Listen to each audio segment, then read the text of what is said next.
So if you've gotten out of a relationship with a narcissist or someone who's been very toxic in your life, and definitely like a romantic relationship, what you find a lot of times is the feeling of wanting to go back to that person.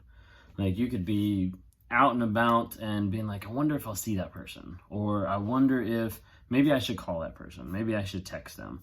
And you start thinking about a person in a different light than what originally made you leave them. This a lot of times can be signs of a trauma bond, when someone is actually bonded back with their abuser, when it's almost like a Stockholm syndrome, almost, but it's like the idea that they want to go back to the person that's abused them, that's hurt them, that's lied to them, that's manipulated them. And sometimes people don't know why. Sometimes people are confused of, why do I feel this way? Why do I want to go back? And a lot of times, what builds those trauma bonds is intermittent affection and devaluation. So going back and forth. So in narcissist language, you got love bombing and devaluation. So think of it back at the beginning of a relationship. Like maybe when you first met your narcissist, your toxic person, and you got involved, like the first part of the relationship with a narcissist is typically pretty great. Like everybody's like, wow, this is amazing. Like this person really loves me. They're infatuated with me. They're obsessed with me. They're, X, Y, and Z, because the person in that relationship is in the middle of the love bombing phase. They're giving overt affection, gifts, all this type of stuff to be able to pump this person up, to be able to pump the empath up, the other person in their life up, to get them on a pedestal, to get them to a place where they enjoy, they want that praise, which all of us should to a certain extent. And then they start pulling that away. They start pulling it back. And then they start devaluing, defaming, degrading. And what happens is, over a period of time, all of a sudden you're standing miles down the road and you look back and you're like, how did I even get here? Like, what was wrong with me to get here? Like, why am I so stupid to let this person control me? But it was a journey. It was a small step each and every day. So the narcissist comes into your life, he treats you amazing, makes you feel amazing, and then he slowly starts putting in small things like, I thought you were going to dress different today. I thought you were going to look better. Like, do you really need to put on that makeup? Like, why are you doing this? Why are you doing this? And small, tiny things that will start slowly coming in and starting to degrade that relationship, degrade that perspective. And then what happens is, over a period of time, they keep pulling that away. They keep pulling that down, and you keep wanting more. And then it gets to the place where the degrading accelerates, where the rage accelerates, where the anger accelerates even more, and we get into more and more of the actual abuse, or what people see as abuse more often, whether that's physical abuse, emotional abuse, mental abuse, sexual abuse, like whatever it might be. And then as that abuser continues moving forward with that abuse, they get to the place where they want to come back sometimes and be the savior, or be the person that makes them feel better. So what happens is, you'll have a huge argument, or you'll have a yelling match, or you'll have a big fight, and then they'll come back and they'll start love bombing. So they'll give you gifts. They'll make you feel better in different ways. And as a result, what happens is you have this like traumatic event in your mind, and then it's matched up all of a sudden with a gift, or with something sweet, or like affection. And slowly over time, that starts to change your perspective of that traumatic event.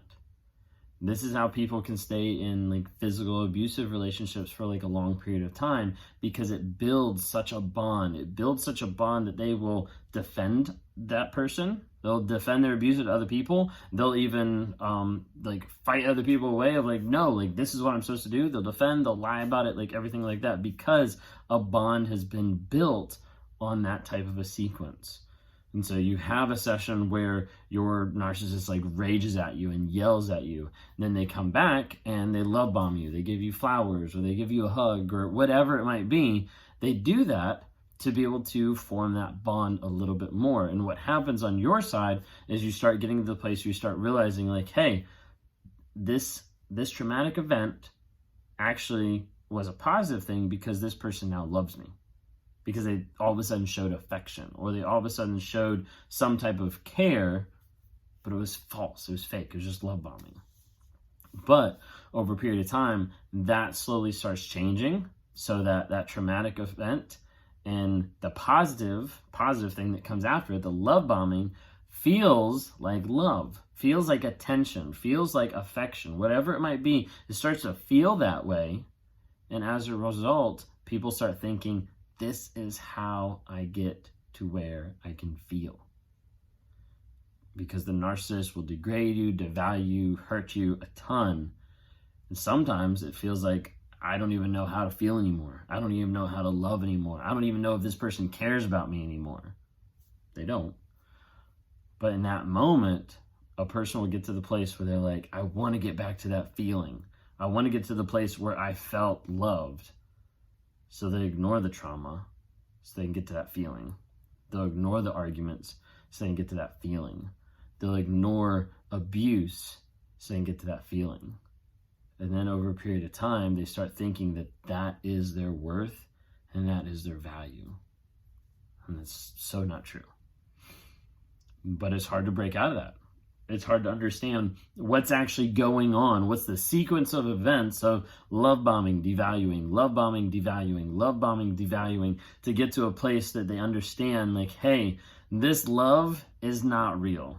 This affection is not real. This attention is not real, and it does not define who I am. And being able to see that and start to separate that, to separate from a narcissist, to separate the fact from fiction, the lies from truth, and get to the place where a person can say, hey, I am okay and I am confident in who I am, and this person I do not need in my life to validate who I am. That's hard. And it takes a long process, and it takes a long time to be able to work through that, and that is a trauma bond. Getting to the place where you can break free from that trauma bond takes time, because you're literally breaking through every single lie that the narcissist has put around you. See, the narcissist has enchained you with lies that you're not good enough, with lies that you're not going to find love anywhere else, with lies that no one's going to love you as a single mom, with lies that you don't look good, with lies that you're ugly, with lies that you're too old. Like, whatever it is, the narcissist has slowly put lies around you that you get to a place through those traumatic events, highs and lows, that you start to believe.